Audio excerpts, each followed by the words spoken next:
하나님 아버지, 오늘 하나님의 말씀 앞에 선 우리 모두가 주께서 명령하신 은혜와 평강으로 충만한 사람들이 되게 하여 주시옵소서. 주의 복음으로 새 힘을 얻고 주께서 함께 하심으로 담대케 되어지게 하여 주셔서 우리의 모든 기도와 간구가 하나님 앞에 상달되고 응답되기를 사모하오니 역사하여 주시옵소서. 믿음으로 헌금한 손길 위에 복을 더하여 주시고 저들이 손대는 일에 주께서 함께 하사 하나님이 하시는 일들이 되도록 도와주시옵소서. 예수님의 이름으로 기도하였습니다. 아멘. 하나님의 말씀은 열왕기하 4장 25절부터 37절까지 말씀을 함께 같이 합독하겠습니다. 열왕기하 4장 25절부터 37절까지 말씀을 함께 같이 합독하겠습니다. 함께 읽습니다. 시작. 드디어 갈멜산으로 가서 하나님의 사람에게로 나아가니라. 하나님의 사람이 멀리서 저를 보고 자기 사환 게하시에게 이르되 저기 수넴 여인이 있도다. 너는 달려가서 저를 맞아 이르기를 너는 평안하냐? 내 남편이 평안하냐? 아이가 평안하냐 하라 하였더니 여인이 대답하되 평안하다 하고 산에 이르러 하나님의 사람에게 나아가서 그 발을 아는지라. 게하시가 가까이 와서 저를 물리치고자 하매 하나님의 사람이 가로되 가만두라. 그 중심에 괴로움이 있다마는 여호와께서 내게 숨기시고 이르지 아니하셨도다. 여인이 가로되 내가 내 주께 아들을 구하더이까. 나를 속이지 말라고 내가 말하지 아니하더이까. 엘리사가 게하시에게 이르되 내 허리를 묶고 내 지팡이를 손에 들고 가라. 사람을 만나거든 인사하지 말며 사람이 내게 인사할지라도 대답하지 말고 내 지팡이를 그 아이 얼굴에 놓으라. 아이의 어미가 가로되 여호와의 사심과 당신의 혼의 사심을 가리켜 맹세하노니 내가 당신을 떠나지 아니하리이다. 엘리사가 이에 일어나 여인을 쫓아가니라.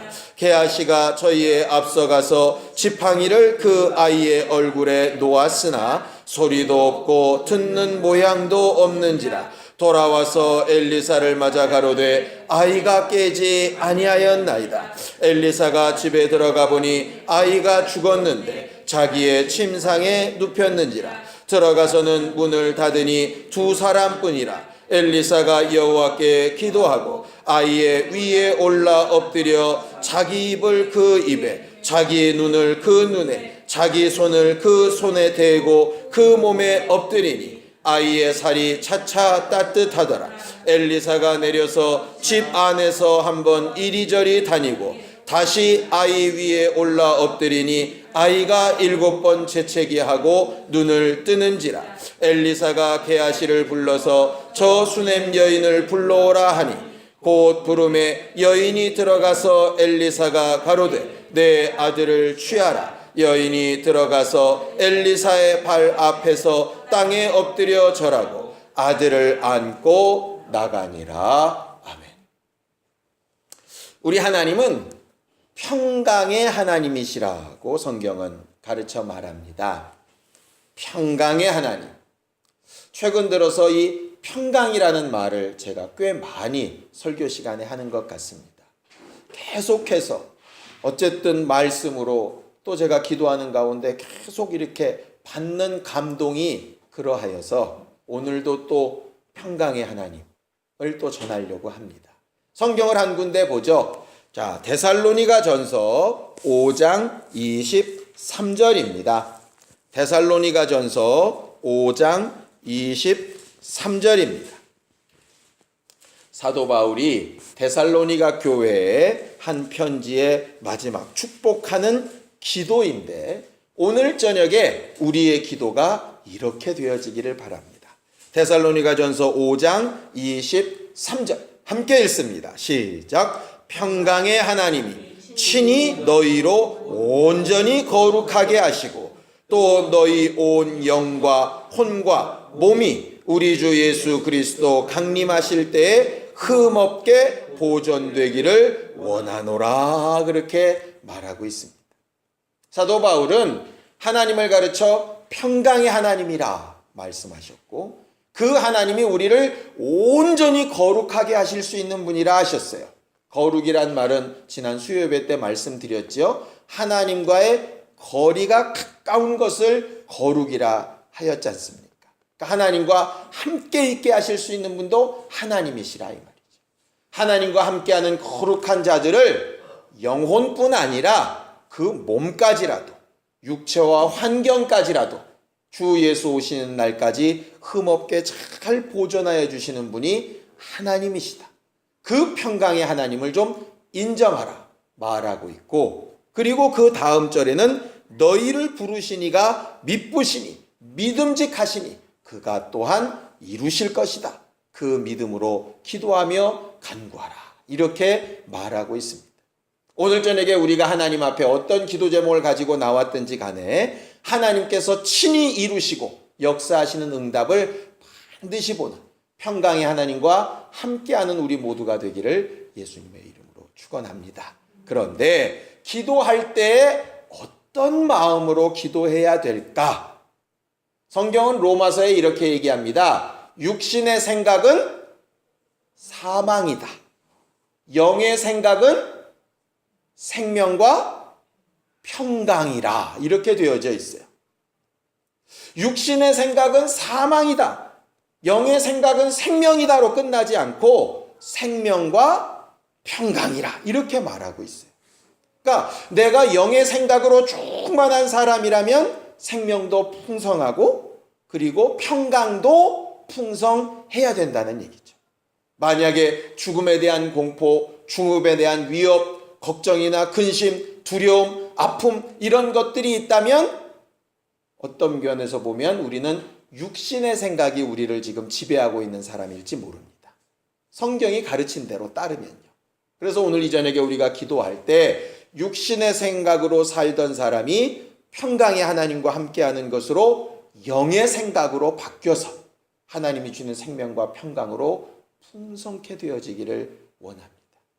예수께서 이 땅에 오신 이유도 우리에게 평강을 주러 오셨다라고 성경은 그렇게 말을 합니다. 자, 에베소서 2장 16절에서 18절을 함께 보겠습니다. 에베소서 2장 16절에서 18절까지 말씀을 함께 같이 합독합니다. 예수께서 우리 위하여 하신 일입니다. 함께 읽죠. 시작. 또 십자가로 이 둘을 한 몸으로 하나님과 화목하게 하려 하심이라. 원수된 것을 십자가로 소멸하시고 또 오셔서 먼 데 있는 너희에게 평안을 전하고 가까운 데 있는 자들에게 평안을 전하셨으니 이는 저로 말미암아 우리 둘이 한 성령 안에서 아버지께 나아감을 얻게 하려 하심이라 그랬습니다. 먼 데 있는 너희라 하는 것은 이방인들을 얘기하는 것이고 가까운 데 있는 사람들은 보통 유대인들을 얘기한다고도 말을 하는데 어쨌든 그것이 먼 데 있는 믿지 아니하는 사람들과 가까운 데 있는 미리 믿는 사람들과 어느 것으로 설명하든지 간에 하나님께서 우리에게 예수를 통하여 십자가에서 못 박고 모든 것을 다 소멸하신 이후에 하신 일은 평안을 전하시는 일을 하셨다라고 이렇게 말하고 있죠. 우리가 기도할 때에 이 평안을 하나님께서 우리에게 명해 놓으신 그 평안을 잘 지켜 행하는 것, 그것이 굉장히 중요한 일입니다. 우리가 성령으로 충만하다라고 하는 것이 결국 우리의 마음과 생각을 하나님의 말씀으로 지키는 것인데요. 성경은 똑같은 에베소서에 성령으로 말미암아 너희 편한 마음을 지키라 이렇게 말하고 있어요. 자, 또 보죠. 에베소서 4장 1절에서 3절입니다. 에베소서 4장 1절에서 3절입니다. 함께 읽습니다. 시작. 그러므로 주 안에서 갇힌 내가 너희를 권하노니 너희가 부르심을 입은 부르심에 합당하게 행하여 모든 겸손과 온유로 하고 오래 참음으로 사랑 가운데서 서로 용납하고 평안에 매는 줄로 성령의 하나 되게 하신 것을 힘써 지키라, 그렇게 되어져 있죠. 우리가 하나님 앞에 겸손과 온유와 오래 참음과 사랑 가운데 서로 용납해야 되는 이유가 뭐냐 하면 그것을 통해서 평안에 매는 줄로 성령이 하나 되게 하시는 것을 지킬 수 있다, 이렇게 되어 있어요. 성령의 역사와 성령의 응답과 성령으로 일하시게 하는 것은 우리가 지키는 것이 있을 때 가능하다, 이렇게 된 것입니다. 왜 그러냐 하면 예수님은 우리를 섬기러 오셨기 때문에 우리가 솔직히 뭘 하지 않아도 예수님은 우리를 위해서 일하시는 분이세요. 우리가 너무나 잘 아는 것처럼 성령은 섬김을 받으러 오셨기 때문에 준비가 안 돼 있는 자들을 위하여서 일하시는 분이 아니라 이 말이에요. 그래서 우리가 성령으로 일하시게 하기 위해서, 우리가 기도할 때 성령으로 역사하시게 하기 위해서 필요한 것이 있는데 뭐냐면 평안에 매는 줄로 힘써 지키라, 이렇게 되어져 있다.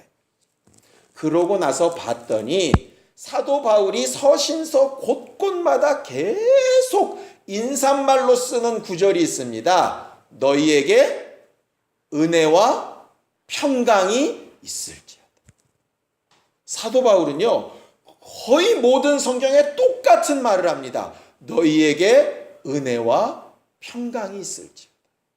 은혜와 평강이 있을지어다. 이게 과연 뭘까? 이게 과연. 아까 우리가 배웠죠? 육신의 생각은 뭐라고요? 사망이라고요. 영의 생각은 생명과 평안이라고요. 우리가 생명을 뭘로 얻었습니까? 은혜 받아서 얻었습니다. 우리의 노력으로 생명을 얻은 사람들이 아니잖아요. 예수께서 일방적으로 십자가 지시고 은혜로 생명을 주셨잖아요. 은혜로 구원받았다 얘기하지 않습니까? 근데 영의 생각은 생명과 평안이래요. 사도 바울은 계속해서 너희에게 은혜와 평강이 있으래요.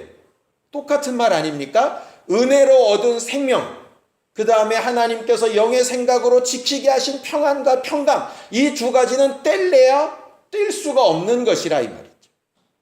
그러니까 우리가 신앙생활할 때 항상 은혜를 헛되이 받지 않기 위해서 막 수고하지 않습니까? 매 예배 때마다 회개하는 이유가 뭡니까? 은혜가 우리에게서 멀지 않기 위해서 하는 것 아니에요.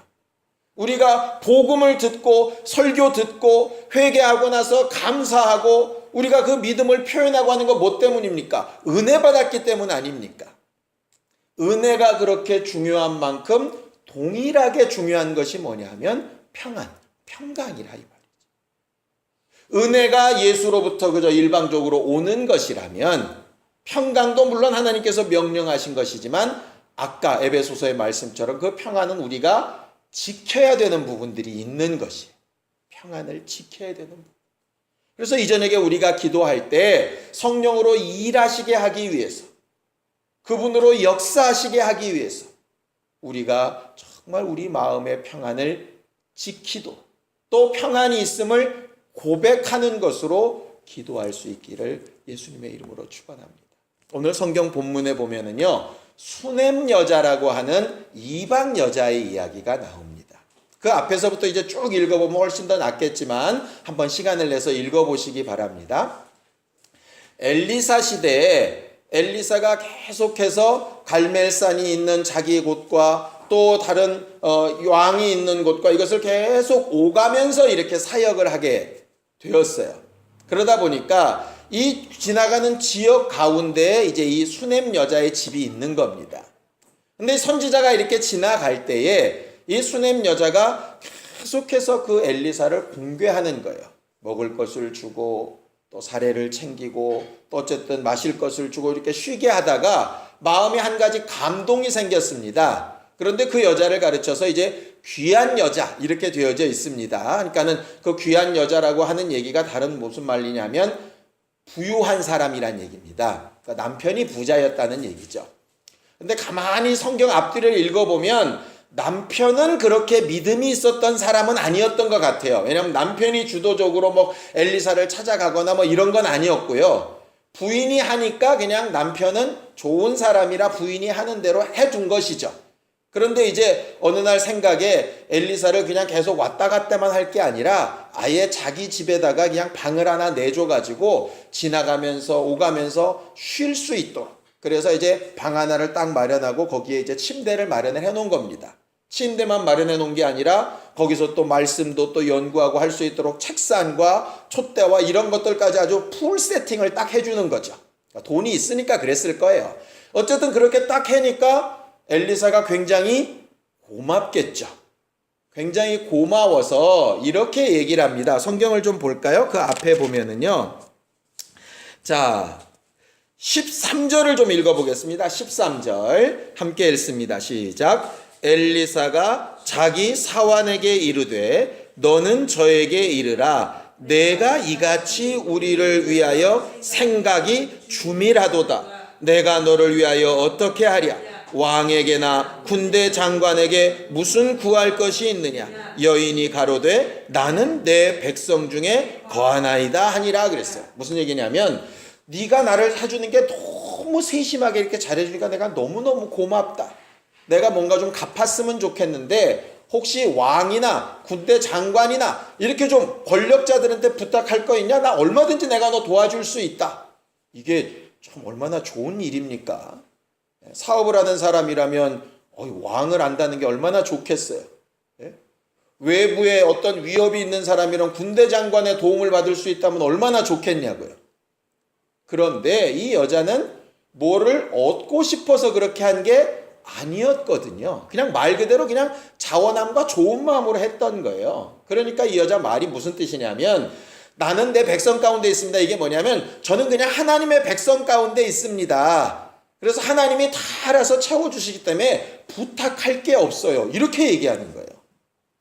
소위 나는 만족합니다. 평안합니다.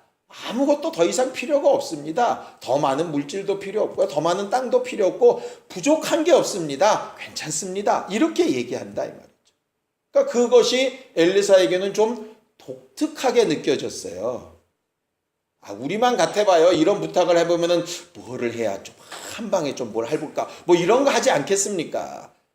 그런데 이제 아무것도 원하지 않는다고 하는데 엘리사의 종인 게하시가 가만히 봤더니 분명히 부족한 게 있어요. 부자이기도 하고 참 잘 살기는 하는데 애가 없다 이 말이에요. 이스라엘에서 구약 시대에 아이가 없는 것이 얼마나 큰 저주로 여겨졌던 때입니까? 그런데도 이 여자는 만족하다고 얘기하는 거예요. 나이가 얼마나 됐는지는 모릅니다.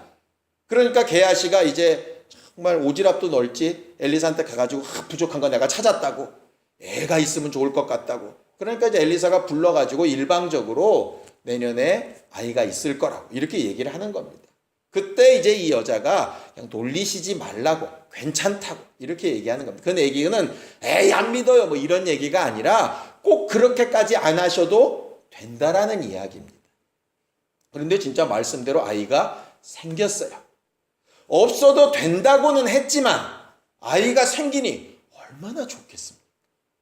그러니까 보니까 남편이 농사 지으러 밖에 나갔는데 이 아이를 데리고 나가는 거예요. 애를 좀 집에 두면 얼마나 좋겠어요. 근데 아이를 논두렁 밭두렁 들고 다니는 겁니다. 왜? 애 낳았다고 이제 자랑하고 싶어갖고.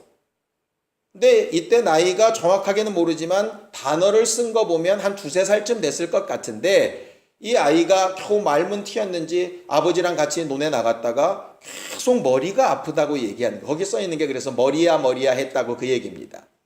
머리가 아프다 그러니까 아빠가 잽싸게 이제 사환을 시켜가지고 이제 엄마한테 보낸 거죠. 엄마가 무릎에 눕혀가지고 이제 잘 이렇게 보살피고 있는데 점심나절에 아이가 엄마 무릎에서 그냥 죽어버린 거예요. 차라리 없었을 때는 부족한 게 없었어요. 근데 달라고 한 적도 없는데 주셨어요.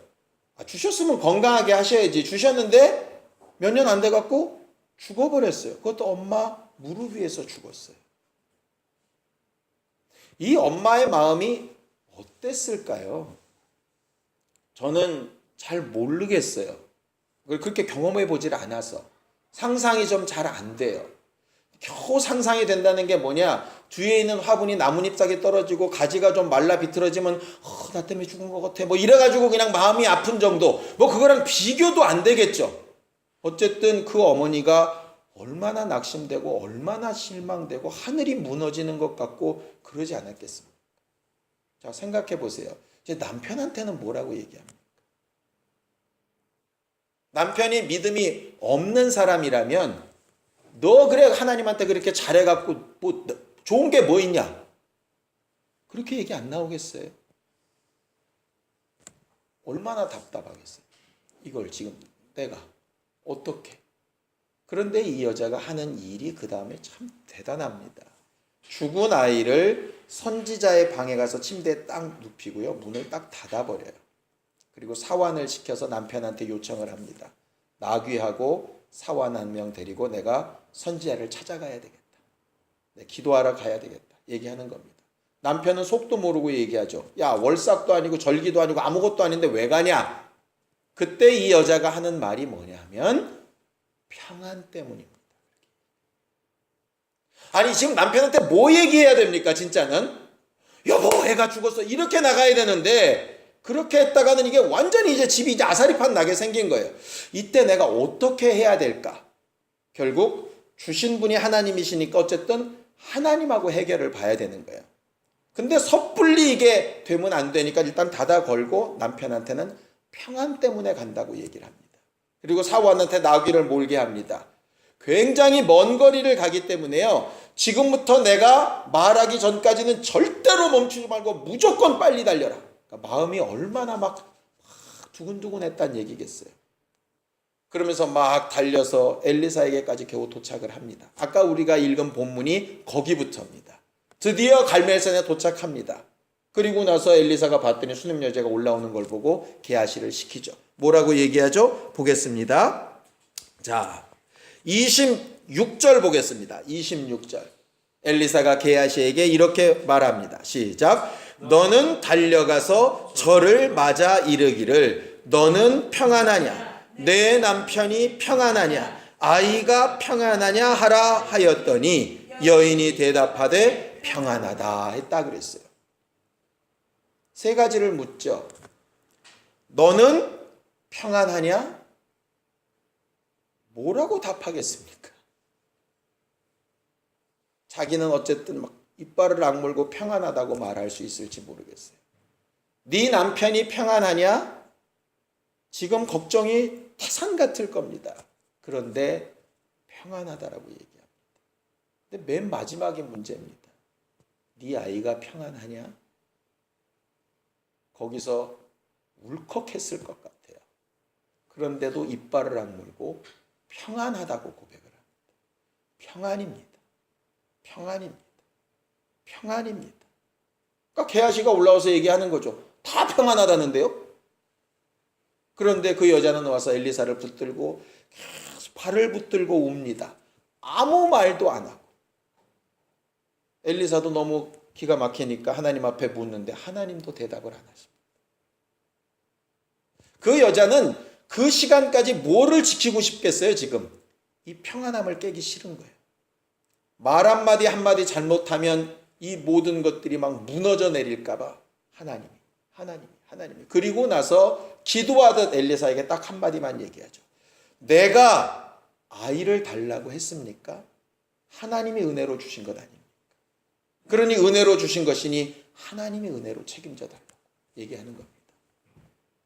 내 힘이었다면 내가 걱정하겠지만 내 힘이 아니라 하나님이 주신 것이니까 나는 내가 걱정하지 않으려고 평안을 유지하며 여기까지 왔습니다. 이제부터는 당신이 해주십시오. 이렇게 얘기하는 거예요.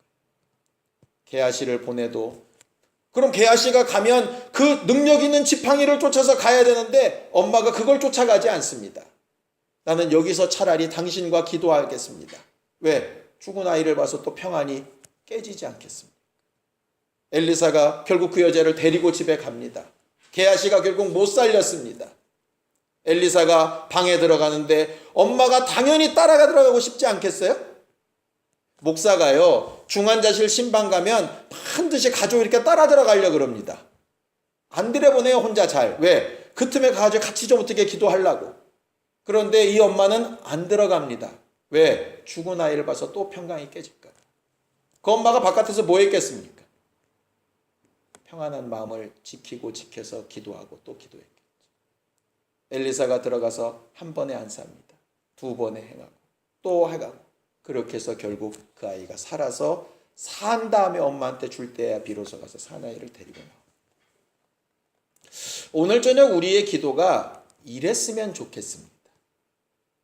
이 여자가 안 불안했을까요? 걱정이 안 됐을까요? 두렵지 않았을까요? 당연히 두려운 거 있고요. 걱정도 되고요. 근심도 되고요. 이거 잘못되면 내 남편한테 뭐라고 얘기할까 싶기도 하고요. 앞으로 내 인생은 어떻게 해야지? 뭐 별의별 생각이 다 들었을 겁니다. 그런데 그런 것들로 하소연하는 것이 아니라 하나님이 주신 은혜로 하소연하고 자기 마음의 평강은 지키려고 몸부림쳤다. 우리가 환경을 생각하면 두려운 마음이 들 때가 있죠. 육체를 생각하면 걱정될 때가 있죠. 자신들을 생각하면, 또 자손들을 생각하면 정말 두려워질 때가 있지 않습니까? 없으면 사람도 아니죠. 그런데 기도할 때에 우리가 정말 지키고 또 지켜야 될 것은 뭐냐면 평안에 매는 줄로 내게 있기를 정말 사모하는 겁니다. 그래서 기도할 때 평안을 고백하는 사람이 되기를 원해요.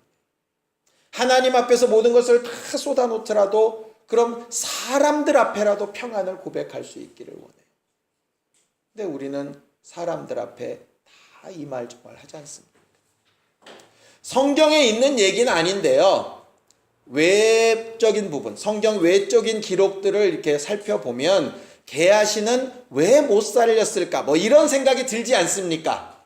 근데 이제 이런 말이 이제 전해온다고 그래요. 거기 분명히 사람들한테 인사도 하지 말고 사람들 인사를 받지도 말고, 그런데 게하시의 특성을 아시죠? 상당히 오지랖이 넓잖아요. 그래가지고 이 사건 때도 부인은 괜찮다는데 애 있어야 된다고 오지랖 떨더니 나중에 나아만 장군 때도 엘리사는 물질 안 받겠다는데 게하시가 받다가 결국 문둥병 걸리지 않습니까? 얘가 조금 그런 스타일이에요. 아마 이때도 그랬다고 그래요. 어디 가냐? 엘리사 선생님 집합해가지고 죽은 사람 살리러 가요. 지자랑해. 부인은 어떻게든지 평안을 지켜보려고 하는데 얘 입에서 그런 말들이, 결국 우리가 사람들과 얘기하고 걱정하고 근심하고, 물론 믿음의 사람들과 함께 기도할 때는 그렇지 않지만 일반적인 사람들과 내 문제를 얘기하면 결국 뭐 됩니까? 돌고 돌고 돌아서 가십거리 되고, 결국은 돌아서 내게 또 상처되고, 결국은 앉아가지고 남 욕하고 씹고, 걔 때문에 그래, 뭐 때문에 그래, 과거에 어느 때문에 그래, 남편 때문에 그래, 자식 때문에 그래. 결국 그러고 다 끝나잖아요. 그러고 오면 심령에 평강이 있겠어요? 미움이 있고 두려움이 있고 속상하고 걱정되고 뒤집어지는 일이 있겠어요? 결국은 그거 아니겠습니까? 그래서 하나님 앞에 전적으로 기도하고 우리의 마음과 생각을 자꾸 평강으로 고백해서 기도하는 사람과 함께 나누는 것 이외에는 사람들과 많이 떠들고 어떤 일을 하는 것 자체가 어찌 보면 결국 내 평강을 깨는 일이 될 수도 있다 하는 것이죠. 우리가 이전에게 기도하고 간구하는 일에 정말 이 수냄 여자처럼 평안을, 정말 평강을 고백하며 기도하는 사람들이 될 수 있기를 예수님의 이름으로 축원합니다. 쉽지는 않습니다. 그러나 성령으로 가능합니다. 우리가 은혜 받은 것을 기억하는 것으로 가능합니다. 감사한 것, 우리가 이미 얻은 것들, 응답하셨던 것들, 그것을 믿음으로 얼마든지 가능합니다. 우리의 마음에 두려움이 들 때마다 평강을 고백하고 또 고백하는 기도에 성공한 우리 모두가 되기를 예수님의 이름으로 축원합니다. 시간에 예수 한번 부르고 간절히 같이 기도할 때 주여 내게 평강을 명하여 주시고 은혜 받은 내게 주님의 평안을 가르쳐 주시고 세상이 알 수도 없고 가질 수 없는 그 평안을 내게 명하여 주셔서 두려움과 떨림과 괴로움과 근심과 아픔과 미움과 여러 가지 낙심과 낭망을 평안함을 고백하는 것으로 이겨 평안에 매는 줄로 묶고 주의 응답이 있기를 사모하고 사모하는 신령한 사람 되게 하여 주시옵소서. 예수의 한번 부르고 간절히 같이 기도하겠습니다. 우리의 모든 것을 아시는 하나님, 하나님께서 성령으로 우리 안에 일하게 하실 때에 우리에게 은혜로 생명 주신 것과 평강을 명하여 주신 것을 기억하여 지키라 하셨사오니 주여, 은혜 받은 우리가 우리의 마음과 생각을 지키고 고백하기를 원합니다. 어떤 상황, 어떤 형편에서도 평안입니다 라고 고백하는 믿음의 사람들이 되기를 원하오니 우리를 도와 주시옵소서.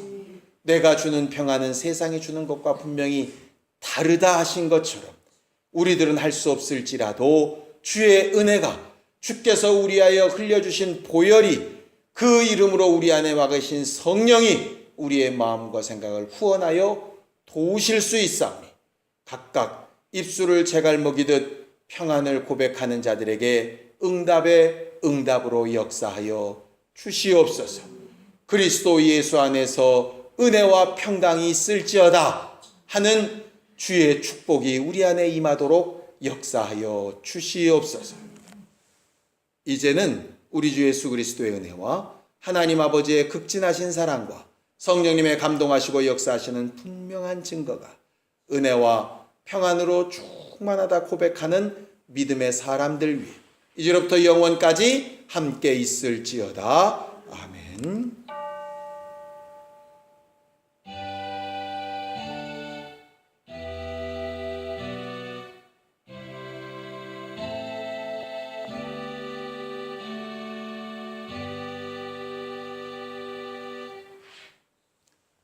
우리 기도 들으신 하나님 앞에 감사하는 박수 끝내겠습니다. 수고하셨습니다.